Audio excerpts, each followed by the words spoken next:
Hey guys, so a question I've been getting in a lot of my videos is why do I often refer to metal as being confrontational? And why would I want it to be confrontational?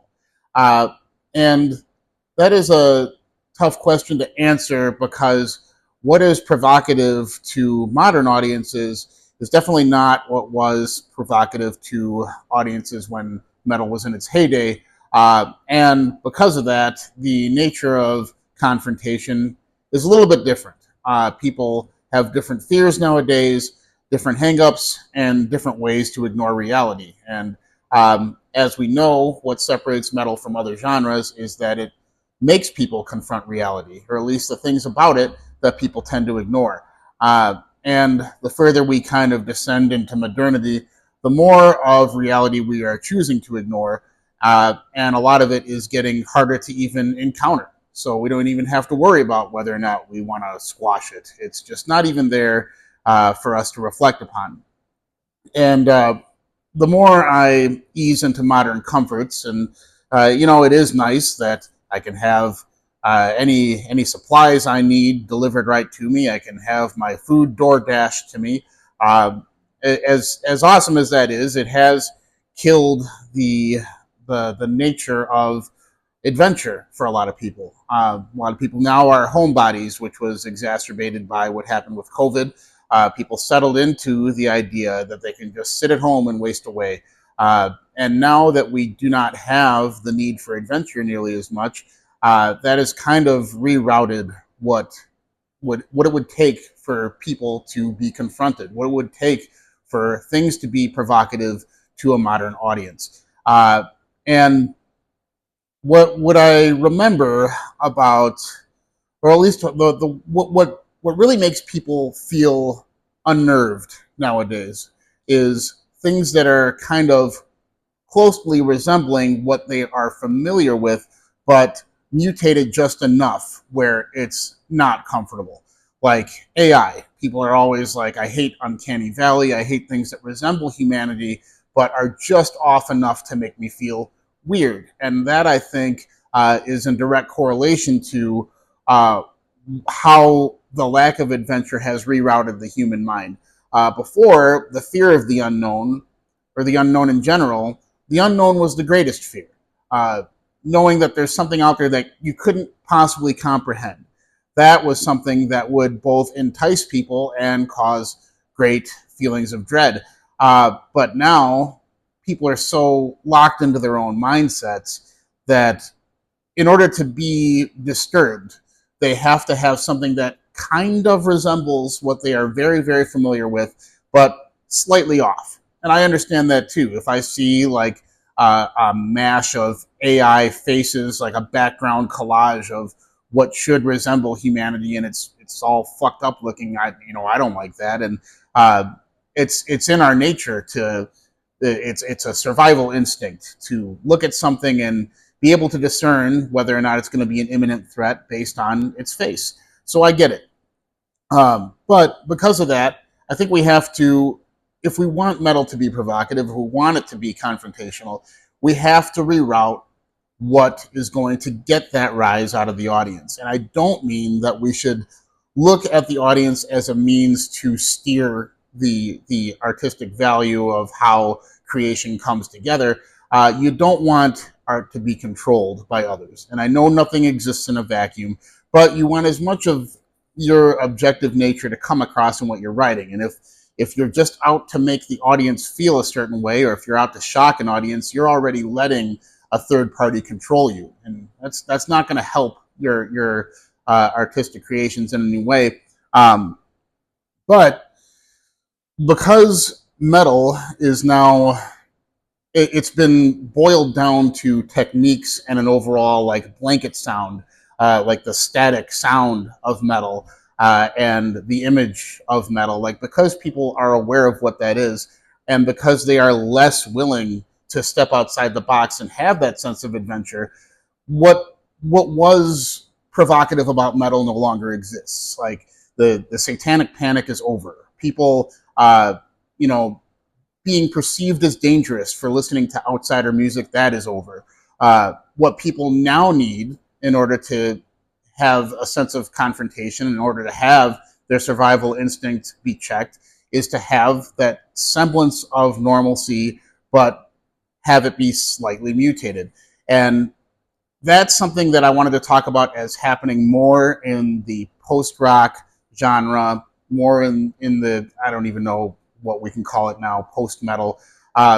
That's a lot more going to be prevalent in that type of genre than in metal, at least today's metal. Now that metal has long exhausted all of the creative avenues it could possibly take, you have to look for a different palette to try to get that rise out of modern people. And I think that this particular record, Mare-S self-titled, that came out in 2004, is a good example of what could be provocative to the modern audience. It's a very harrowing record, and it came out at a time when metal had already exhausted its creative juices, and you know, metalcore was huge, and sludge was kind of getting real big. And this does have elements of those things going on in it. But what it does have that a lot of the more popular takes on post-rock had at the time, that they didn't have at the time, is it really is unnerving. And it's got more in common with like Modern Daughters records, where it makes you feel like you're trapped in the mentality of someone that is very unstable. And in doing that, it gives you an idea of what the artist is actually saying. And it's not just a collage of techniques that might resemble metal or might resemble jazz or whatever. It really is a depiction of the inner workings of someone that does not have it together. And because it does it within the confines of post-rock, which is rooted in, you know, hardcore and alternative and styles that are more palatable to normal people, it has the ability to take its kind of like dangerous edge on what that sound is and manipulate the sound enough that people will go down a path they are not expecting, and that lost sense of adventure will kind of be forced onto them, which I think is something I would really love to see in modern metal and most likely won't find. But as for the record itself, I don't know if any of you have heard of it, but it's out there on YouTube. It's worth a listen. It's only like 25 minutes. And what it does do is it's a different, every song kind of has its own take. It's really hard to pinpoint the exact genre that it is, because there's a lot going on here. I mean, it is a post-rock, post-metal record, and that's a nice catch-all term when you don't have artistic direction. And you can accuse this record of having that, for sure. It does use different kind of sonic palettes, even from like lounge music, to create an atmosphere that is still going to be unnerving. And that particular song I'm referencing right now, the success in that song is that you have this kind of ethereal lounge singer presence, and then in between the phrases that he is singing, there's this like kind of ominous background sound that is just like slinking away, and you could feel that it's not bubbling up to the surface yet, but it's there, and the threat of it bubbling to the surface is also there. That's the kind of tension that you don't see in modern metal, where it's all everything's on 11. You know, but people are misconstruing lack of dynamics with extremity. You know, and you can't be extreme if you don't show the contrast.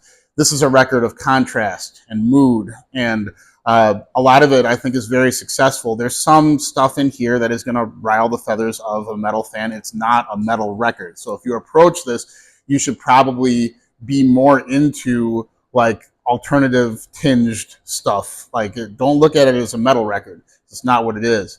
But there is some stuff on here that takes the emotive value of extremity way further than what modern metal can do. And it's not a complete success. I think the last two tracks could be left off the table. The last two tracks don't do anything that the beginning of the record does. Although the last song is just a vocal chorale, which I think is really nice. And it kind of works in the same way as like a Burzum record does, where you have your storytelling and you have your aggression, and then the last song is this introspective piece where you can just kind of like get lost in the atmosphere. And the last song does do that until it's just interrupted by a harsh dynamic, which has already been done throughout the course of the record multiple times. You don't need to do it here. If they had just left it with the vocals carrying it and kind of petering out, I think it would have had a lot more of a value to it, where you would feel a little bit more finality instead of that juxtaposition that is constantly showcasing two moods that are at war with each other.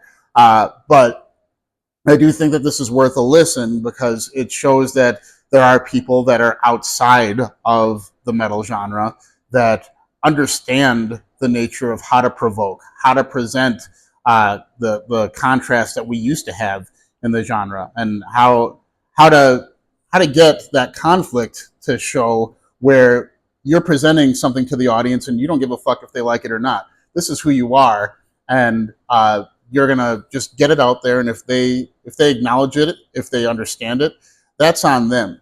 And that's what I would like to see happen more of in what's happening in metal today. So, like I said, don't approach this as a metal record. It's definitely not what it is, but it is an interesting character study on someone that does not fit within modern confines and wants to present that torture to an audience that may be ready for it or not. Thanks for listening.